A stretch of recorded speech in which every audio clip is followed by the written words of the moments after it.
ನೋಡೋಣ ಈಗ ಸ್ವಲ್ಪ ದಿವಸ ಏನ್ ಕೆಲಸ ಮಾಡು, ಆಮೇಲೆ ನನ್ನ ವಿದ್ಯಾಭ್ಯಾಸ ಮುಗಿಯತ್ತೆ, ಆಮೇಲೆ ನಾನೇ ಹೋಗಿ ಕೆಲಸ ಮಾಡಿ ಎಲ್ಲ ಸಾಲನು ಇಬ್ರು ಸೇರಿ ತೀರ್ಸಿದ್ರಾಯ್ತು. ಅದ್ರ ಬಗ್ಗೆ ನೀನು ಚಿಂತೆ ಮಾಡ್ಬೇಡ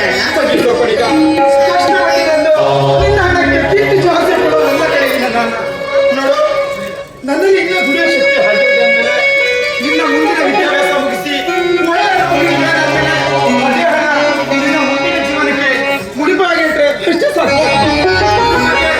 ಏನು ತಲೆಕೆಡಿಸ್ಕೊಳ್ಳ. ನನಗೆ ಗೊತ್ತಿದೆ, ಚಿಕ್ಕಂದಿನಿಂದ ತಂದೆ ತಾಯಿನ ಕಳ್ಕೊಂಡು ಅನಾಥಳಾಗಿರೋದಕ್ಕೆ ತಂದೆ ತಾಯಿ ಬಂಧು ಬಳಗ ಎಲ್ಲವೂ ನೀವೇ ಆಗಿರ್ಬೇಕಾದ್ರೆ ಎಲ್ಲ ಕಷ್ಟಗಳನ್ನ ನೀಗಿಸಿ ಒಳ್ಳೆ ವಿದ್ಯಾಭ್ಯಾಸ ಕೊಟ್ಟು ನನ್ನನ್ನ ಇಷ್ಟು ದೊಡ್ಡವಳಾಗಿ ಬೆಳೆಸಿದ್ಯಾ. ಯಾವುದೇ ಕಷ್ಟವನ್ನು ತೋರಿಸ್ದೆ ನನ್ನನ್ನ ಸಂತೋಷದಿಂದ ನೋಡ್ಕೊಂಡು ನಿನ್ನ ಅಣ್ಣನಿಗೆ ದೇವರಿಂದ ಹೇಳಿದ್ರು ಕಟ್ಟುವರು.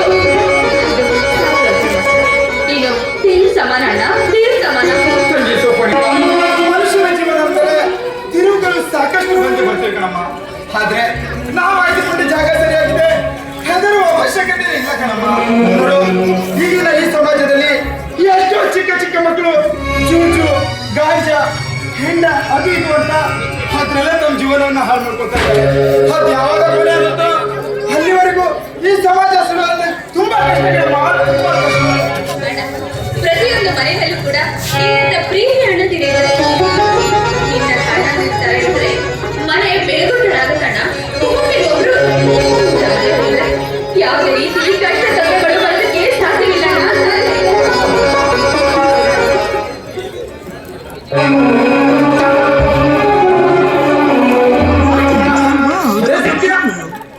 ಬಂದ್ಯೋ ಹೇಳ್ದೆ ಕೇಳ್ದೆ ಬೇರೆ ಕಡೆಗೆ ಕೆಲಸಕ್ಕೆ ಹೋದವನು ಸುಮ್ಮನೆ ಒಂದು ಶಾಕ್ ಕೊಟ್ಬಿಟ್ಟೆ ಅಲ್ಲೋ.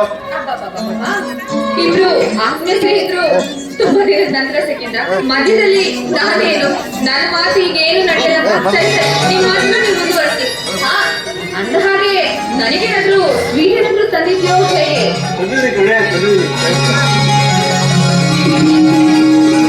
ಅಲ್ಲ, ನಾವು ಹೋಗುವಾಗ ಹೇಗೆ ಇದೆ ಗುಂಡುಗುಂಡಕ್ಕೆ ದುಂಡುಮಕ್ಕೆ ಇನ್ನೂ ಹಾಗೆ ಇದೆಯಲ್ವಾ? ಹೊಟ್ಟೆಗಾದ್ರೂ ತಿನ್ನೋದು ಸ್ವಲ್ಪ ಕಡಿಮೆ ಮಾಡಮ್ಮ. ಯಾವಾಗ ನೋಡಿದ್ರು ಸ್ವೀಟ್ ಅಂತ ಅದನ್ನೇ ಇರ್ತೀಯ. ನೋಡೋಣ, ನಾನ್ ಸ್ವೀಟ್ ತಿನ್ನೋದು ತಪ್ಪ? ಸ್ವೀಟ್ ತಿನ್ನೋದಕ್ಕೂ ಹೇಗ್ ರೇಗಿಸ್ತಾನ? ಇದೆಲ್ಲ ಸರಿ ಇರಲ್ಲ ಅಂತ ಹೇಳೋಣ. ಅವನು ಹೇಳಿದ್ದು ನಿಜಾನೇ ಕಣೆ. ಹೇ ಮಿತ್ರ ಶ್ರೇಯಸ್, ಬಿಟ್ಟು ಎಲ್ಲಿಗೆ ಹೋಗೋಣ ಕಣ? ಸಡನ್ ಆಗಿ ಬೆಂಗಳೂರಿಂದ ಕಾಲ್ ಬಂತು, IT ಕಂಪನಿಯಲ್ಲಿ ಉದ್ಯೋಗ ಅವಕಾಶ ಅಂತ. ಅದಕ್ಕೆ ಹೇಳ್ತಾ ಹೋಗ್ಬಿಟ್ಟು ನಾನು ಕೇಳಿದ್ದು ಕೇವಲ ತಮಾಷೆ. ನೋಡು, ನಮ್ಮಿಬ್ಬರ ಜೀವ ಏನಾದ್ರೂ ಹೃದಯ ಒಂದೇ ಅಲ್ವೋ ಅಂದಾಗೆ ಮುಗಿ ಕೆಲಸ ಏನಾಯ್ತು? ಹೋಗಿ ಕೆಲಸ ಏನಾದ್ರೆ ಖಂಡಿತವಾಗ್ಲೂ ಜಯಶೀಲಾಗಿರುತ್ತೆ. ಜಯ ಎಲ್ಲಿರುತ್ತೋ ಅಲ್ಲಿ ಗೆದ್ದೇ ಗೆದ್ದು ಬರ್ತಾರೆ. ಅದ್ರ ಬಗ್ಗೆ ತಲೆ ಕೆಡಿಸ್ಕೋಬೇಕಪ್ಪ. 100% ನಿಜ. ಪಾಸ್ ಆಗಿದ್ದೀನಿ, ಮುಂದೆ ಏನ್ ಮಾಡ್ತೀನಿ ಅಂತ ಹೇಳಿದ್ದಾರೆ.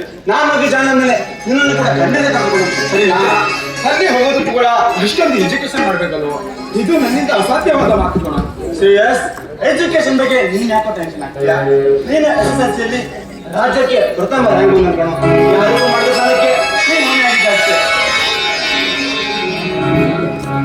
ನೋಡಿ, ಬೇರೆದ್ರ ಬಗ್ಗೆ ಯೋಚನೆ ಮಾಡ್ತಾ ಕೂತ್ಕೊಂಡ್ರೆ ಜೀವನ ಮುಂದೆ ಹೋಗುತ್ತೆ ಅನ್ನೋದು ಸುಳ್ಳು. ನಿಮ್ ಜೀವನದಲ್ಲಿ ನನ್ನ ಹತ್ರ ಇರ್ಬೇಕಾದ್ರೆ ಎಲ್ಲನೂ ಸಾಧಿಸಲೇಬೇಕು. ಆ ದೇವರು ಖಂಡಿತ ಕೈ ಬಿಡಲ್ಲ. ಈಗ ಅದು ಬೇಡವಾದ ವಿಷಯ. ನೋಡು, ನೀವು ಒಳಗೆ ಹೋಗಿ ಊಟ ರೆಡಿ ಮಾಡ್ತೀರಾ? ಅಣ್ಣ, ನಿಮ್ಗೊಂದು ಮಾತು ಕೊಟ್ಟಿದ್ಯಾ? ನಾವ್ ಇದಕ್ಕೆಲ್ಲ ಕಾರಣ ಈಗ ಆಗೋದಕ್ಕೆ ಬೇರೆ ಇನ್ಯಾರು ಅಲ್ಲ, ಮಾವಂದಿರೆ. ಅದಕ್ಕೆ ನನಗೆ ಅದನ್ನೆಲ್ಲ ನೋಡಿ ನೋಡಿ ಸಾಕಾಗ್ಬಿಟ್ಟಿದೆ. ಅವ್ರೊಬ್ರು ಚಿಂತೆ ಇರ್ಲಿಲ್ಲಾದ್ರೆ ನಾವ್ ಈ ಸ್ಥಿತಿ ಬರ್ತಾ ಇಲ್ವಾ? ನೀನೇ ಹೇಳು. ಸರಿ, ಊಟ ರೆಡಿ ಮಾಡೋಣ. ಆಯ್ತು. ಮಿತ್ರ ಸತ್ಯ, ಏನು ಹೇಳುದು? ನಮ್ಮ ಚಿಕ್ಕಪ್ಪಂದಿರ ವಿಷಯ ಬಗ್ಗೆ ಮಾತನಾಡಿದ್ರೆ ಅವಳಿಗೆ ಊರ ನಿಂದೆಷ್ಟು ಕೋಪ ಬರ್ತದೆ ಕಣ. ಆದ್ರೆ ಏನೋ ಮಾಡಿದ್ದು ನಾವು ಇದರಿಂದ ಸತ್ಯವೋ ಅಥವಾ ಇದುವರೆಗೂ ನೋಡಕ್ಕೆ ಕೂಡ ಬಂದಿಲ್ಲ ಕಣ ಅವರು. ಅದು ಪರವಾಗಿಲ್ಲ. ಮತ್ತೇನು, ಮನೆಯಲ್ಲಿ ಹೇಗಿದ್ದಾರೋ? ತುಂಬಾ ಚೆನ್ನಾಗಿದ್ದಾರೆ ಕಣ. ಇನ್ನೇನು ಸ್ವಲ್ಪ ದಿನ ಅವ್ರಿಗೂ ಕೂಡ ಇಲ್ಲೇ ಕರ್ಸ್ಕೊಳ್ತೀನಿ. ಅಂದಾಗೆ ಮೊನ್ನೆ ಕೂಡ ಅದೇ ಕಣ ಕಾರವಾರದ ಮಾತಾಡಿದ್ರೆ ಭೂಕಂಪನ ಮಾಡುದು. ಅದ್ರ ಬಗ್ಗೆ ಎಷ್ಟು ಹೇಳಿದ್ರು ಏನು ಪ್ರಯೋಜನ ಇಲ್ಲ. ನಮ್ಮ ಸ್ವಾರ್ಥಿ ಅವರ ಸಾಧ್ಯ ಆದ್ರೆ ಇಂಥ ಕೆಲಸಗಳು ನಡೆದು ಕಡಿಮೆನೇ ಆಗಲಿ ಬಿಡು. ಮಿತ್ರ, ನೀರು ಬಂದು ತುಂಬಾ ಸಮಯ ಆಯ್ತು. ಹೋಗ್ಬಿಟ್ಟು ಕೂತ್ಕೊಂಡು ಮಾತಾಡೋಣ. ಸರಿ ಆಗತ್ತೆ.